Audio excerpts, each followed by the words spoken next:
एक कालिया कौन है? आपने कहा कि कालिया का क्या होगा? ये कालिया वो लोग हैं स्वागत कर रहे थे। महाराष्ट्र से हमारा कोई विरोध नहीं, महाराष्ट्र का और उत्तर प्रदेश का चोली दामन का साथ है। चूंकि उन्होंने माफी नहीं मांगी है, इसलिए हमने अपना कार्यक्रम स्थगित नहीं किया है। मेरा कार्यक्रम वही है, सारे कार्यक्रम मेरे चलेंगे। हमारे साथ हैं ब्रजभूषण शरण सिंह, जिन्होंने साफ तौर पे कहा था कि राज ठाकरे को अगर अयोध्या आना है, अयोध्या ही नहीं यूपी के साथ अलग अलग अगर प्रदेशों में भी जाना है, तो पहले उनको उत्तर भारतीयों से माफी मांगनी होगी। अब राज ठाकरे ने कहा कि उनका स्वास्थ्य खराब है, इसलिए वो अयोध्या नहीं आ रहे हैं। तो सबसे पहले सवाल बनता है कि क्या आपकी मुहिम का असर है या उनका स्वास्थ्य खराब है? क्या लगता है आपको? देखिए, तबीयत किसी की कभी भी खराब हो सकती है और मैं अयोध्यावासी होने के नाते ईश्वर से प्रार्थना करता हूं कि वो जल्दी स्वस्थ हो। लेकिन एक कालिया कौन है? आपने कहा कि कालिया का क्या होगा? ये कालिया वो लोग हैं स्वागत कर रहे थे। जैसे कौन कौन नाम? नहीं, बस इतना काफी है। अच्छा, एक और सवाल है कि इसके पहले संजय राउत ने कहा है कि अब आदित्य ठाकरे तो जा ही रहे हैं अयोध्या। पता नहीं बीजेपी वालों को क्या हुआ कि महाराष्ट्र के नेताओं का अपमान करते हैं, राज ठाकरे को जाने नहीं दिया। तो उस पर क्या कहेंगे? मैं आपका सवाल समझा नहीं। संजय राउत जो शिवसेना के हैं, उन्होंने कहा कि आदित्य ठाकरे ऑलरेडी जा रहे हैं जून में अयोध्या, लेकिन राज ठाकरे को जाने नहीं दिया भाजपा नेताओं ने। भाजपा नेता जानबूझ के अपमान करते हैं महाराष्ट्र के नेताओं का। चलिए, राज ठाकरे ये अपना संजय राउत जो भी भाषा का प्रयोग कर रहे होंगे, ये उनका निजी मामला है। वो एक ही परिवार के लोग हैं, उससे मेरा लेना देना नहीं है।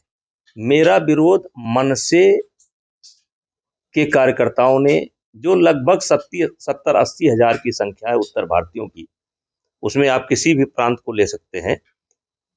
और इसीलिए उदाहरण के लिए मैंने बिहार से लेकर के उत्तर प्रदेश तक के कई आदमियों को दिल्ली के मीडिया के सामने हमने खड़ा भी कर दिया था। तो हमारा विरोध मनसे से है, महाराष्ट्र से हमारा कोई विरोध नहीं। महाराष्ट्र का और उत्तर प्रदेश का चोली दामन का साथ है। इतिहास बताऊंगा, बड़ा समय लगेगा, लेकिन बहुत गहरा रिश्ता है। और मन अगर मैंने तो यहाँ तक बोला कि जैसे हमारे अयोध्या के फैजाबाद के सारे होटल वालों ने और धर्मशाला वालों ने कहा कि हम 50% का डिस्काउंट देंगे। मैंने तो यहाँ तक बोला कि अगर महाराष्ट्र का और कोई आता है, जनता आती है, तो अगर होटल में जगह कम हो जाएगा तो हम अपने घर के दरवाजे खोल देंगे। हमारा उनसे बैर नहीं, हमारा बैर है मनसे के प्रमुख से, क्योंकि उन्हीं के आह्वान पर उत्तर भारतीयों के साथ ये दुर्व्यवहार हुआ है। और मैंने एक वीडियो देखा अभी कुछ दिन पहले, शायद हाल ही का होगा, साल खान का होगा, 6 महीने का होगा। वो उत्तर भारतीयों के एक कार्यक्रम में जाते हैं और वहां भी जाकर के धमकाते हैं। मुझे तो बड़ा अफसोस हुआ, उन उत्तर भारतीयों के ऊपर तरस आया कि उनको क्यों बुलाया उन्होंने। तो वहां भी जाकर के धमकाने का काम करते हैं। तो मैंने कोई कोहनूर का हीरा नहीं मांगा था, मैंने एक बात मांगा था कि आपका हृदय परिवर्तन हो गया है, अब आप देश के नेता बनना चाहते हैं, हिंदू नेता बनना चाहते हैं, जिसमें किसी को आपत्ति नहीं है, लेकिन राम का आशीर्वाद लेना चाहते हैं, तो राम के जो विचार थे उसको भी अपनाइए। जैसे राम ने, आपने देखा होगा कि लंका अभियान के पहले अंगद जी को दूत बना करके भेजा था और संदेशा लेकर के अंगद जी गए थे। फिर आगे कुछ कहने की आवश्यकता नहीं है। लेकिन वही मैंने कहा कि राज ठाकरे साहब का हृदय परिवर्तन हुआ है, हिंदू नेता बनना चाहते हैं।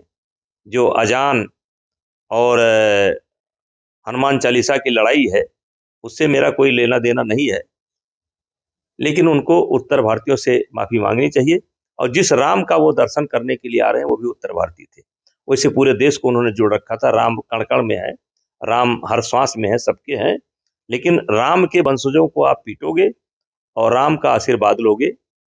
तो वही मैंने सोचा था कि शायद इनका मन बड़ा हो गया हो, इनके अंदर कुछ जो है इन्होंने चिंतन मनन किया हो तो माफी मांग लेंगे, लेकिन इन्होंने यह अवसर खो दिया। 5 जून को तो अब राज ठाकरे नहीं आ रहे हैं, तो क्या अब भूषण शरण सिंह का जो अभियान था वो खत्म हो गया, या दोबारा उनके आने का अगर कोई प्रपोजल बनता है या आता है तो उसको किस नज़र से देखेंगे आप? देखिए, ऐसा है कि उन्होंने अपने कार्यक्रम को स्थगित किया है स्वास्थ्य खराब होने का हवाला देकर के उन्होंने अपने कार्यक्रम को स्थगित किया है। उन्होंने अपना कार्यक्रम रद्द नहीं किया, हमेशा के लिए रद्द नहीं किया है, और ना तो उन्होंने माफी मांगी है। लेकिन मेरा जो मैंने कहा था कि 5 तारीख के पहले अगर वो माफी भी मांग ले तो अयोध्या में जगह नहीं है। अयोध्या की कैपेसिटी 2-2.5-3 लाख की है और 5 लाख का मैंने आह्वान कर रखा है। तो अयोध्या जो है वो खाली नहीं है, और बगल में पहले जिसको फैजाबाद कहते थे जिला मुख्यालय, वो भी आज भी अयोध्या है। तो हम समझते हैं कि कहीं आने जाने की जगह, रुकने की जगह नहीं है। तो 5 तारीख तक मैंने अपने कार्यक्रम लगा रखे हैं, और चूंकि उन्होंने माफी नहीं मांगी है इसलिए हमने अपना कार्यक्रम स्थगित नहीं किया है। मेरा कार्यक्रम वही है, सारे कार्यक्रम मेरे चलेंगे, और 10 बजे हम अयोध्या में प्रवेश करेंगे। एक दिल्ली के प्रेस कॉन्फ्रेंस में आपने कहा था कि योगी आदित्यनाथ के जन्मदिन के दिन आप 500 ट्रैक्टरों से अयोध्या जाएंगे, और वो क्या था? हजारों ट्रैक्टर हो जाएंगे, 5 लाख ऐसे तो नहीं पूरा होता है ना, हजारों हो जाएंगे, हजारों गाड़ियां हो जाएंगी। देखो क्या होता है। और उस पर क्या है, उस पर यही है कि 499 नहीं होगा, 6 हो जाए, 7 हो जाए। लेकिन ये ब्रजभूषण सिंह का आह्वान है, उत्तर भारतीयों का आह्वान है, मेरे बारे में किसी को शक नहीं होना चाहिए। 499 होगा तो मुझे सजा दे दीजिएगा। अब राज ठाकरे के विरोध के बजाय अब मुख्यमंत्री का जन्मदिन सेलिब्रेट होगा? नहीं, जन्मदिन तो मुझको पहले करना था, जन्मदिन तो मुझको पहले करना था, हम लोग हर साल करते हैं। अब लेकिन पूरा जब हमारा ये बहुत बड़ी संख्या जो है उत्तर भारतीयों की इकट्ठा होगी, और हमारे प्रदेश के मुख्यमंत्री हैं, और वो बात आई थी कि उनसे भी माफी मांग ले, तो उनका जन्मदिन मनाने में कोई दिक्कत नहीं है, वैदिक रीत से हम मनाएंगे, वो हमारे नेता हैं। अच्छा, शिवसेना कहीं आपके इस पूरे आंदोलन को कैश तो नहीं करा रही राज ठाकरे के खिलाफ? ऐसा लगता नहीं कि शिवसेना आपके उसको लेके राज ठाकरे पे? देखिए, ये मेरा काम नहीं है। शिवसेना को फायदा पहुंच रहा है कि कांग्रेस को फायदा पहुंच रहा है, मेरा काम नहीं है। अगर वो 2 शब्द बोल देते तो इनको फायदा पहुंच जाता। तो अब नहीं बोल पा रहे हैं, तो किसको फायदा होगा, किसको नुकसान होगा, मेरा लेना देना नहीं है। मेरा लेना देना एक है, अगर आपको उत्तर भारत में आना है तो घाव देने के बजाय, घाव आपने दिया है, मलहम जब तक नहीं लगाओगे नहीं आओगे। लोग कह रहे हैं कि हनुमान चालीसा का जो लोग विरोध कर रहे थे, जिनको पुजारियों को जेल भेजा गया, जिन लोगों को जेल भेजा गया, या वो उनको उन पे कुछ नहीं बोल रहे हैं, आप राज ठाकरे पे अकेले निशाना साध रहे हैं? देखिए, मेरा विषय ये नहीं है। मेरा विषय ये है कि उत्तर भारतीयों का जिसने अपमान किया है, जिसके आह्वान पर। लेकिन आपकी पार्टी तो कह रही है ना कि वो शिवसेना पे निशाना साध रही है कि वो तो हनुमान चालीसा पे। नहीं, हमारे पार्टी के किसने आपके पास फोन किया? महाराष्ट्र के सारे नेताओं ने, आपके नहीं नहीं, पूर्व अगर मुख्यमंत्री। महाराष्ट्र के नेताओं के पास मेरे फोन नंबर है, और राष्ट्रीय नेताओं के पास भी मेरे फोन नंबर है। 2 मिनट का काम है, वो फोन मुझको मिला सकते हैं, और मेरी बातचीत होती भी रहती है समय समय पर। तो आपसे किसने कह दिया?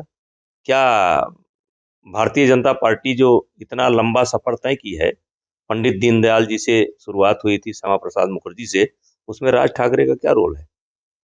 इतनी लंबा सफर जो तय करते हुए अटल जी का नाम आता है, अडवाणी जी का नाम आता है, जोशी जी का नाम आता है, और भी देश के तमाम नेता हैं।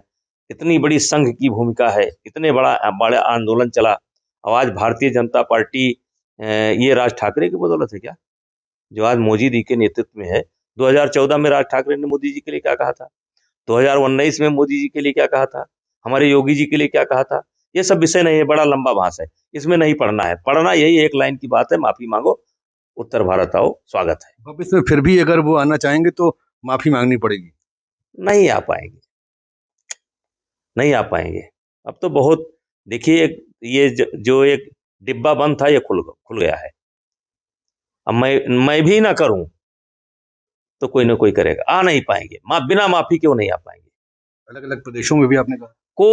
कोई किसी प्रदेश में नहीं आ पाएंगे। मैं भावना को समझ रहा हूं, भी मैं निकल रहा हूं, झारखंड निकल रहा हूं। आप जदयू ने समर्थन दिया है, आप बताइए आ पाएंगे? नीतीश कुमार सत्ताधारी दल है, उन्होंने समर्थन दिया है, आ पाएंगे? झारखंड आ पाएंगे? दिल्ली आ पाएंगे? एक आखिरी सवाल ये है कि आप पे भी आंदोलन के बाद बहुत सारे लोगों ने, महाराष्ट्र से जुड़े मनसे के लोग हों चाहे बाकी लोग हों, उन्होंने बाकायदा कई बार निशाना साधा जे हॉस्पिटल को लेकर। क्या था ये पूरा मामला? देखिए, जे हॉस्पिटल से हम लोगों का कोई लेना देना नहीं है। एक केस कुछ लोगों को पनाह देने का चला था, वो पॉलिटिकल स्टैंड था कांग्रेस पार्टी का, जिसमें कल्पनाथ राय को और हमको निशाना बनाया गया था। और मैं पहला व्यक्ति हूँ जो सेशन कोर्ट से छूटा था। कल्पनाथ राय को सजा हुई और वो सुप्रीम कोर्ट से छूटे, और जिसको जो कहना हो कहे, मुझे कोई आपत्ति नहीं है। जिसको जो भी कहना हो कहे, मुझे कोई आपत्ति नहीं है। तो ये थे बृजभूषण शरण सिंह, जिन्होंने अपनी सारे सवालों का जवाब बहुत बेबाकी से दिया, और जिन सवालों का जवाब लोग ढूंढ रहे थे उसका भी जवाब दे दिया। तो बनबीर सिंह, अयोध्या।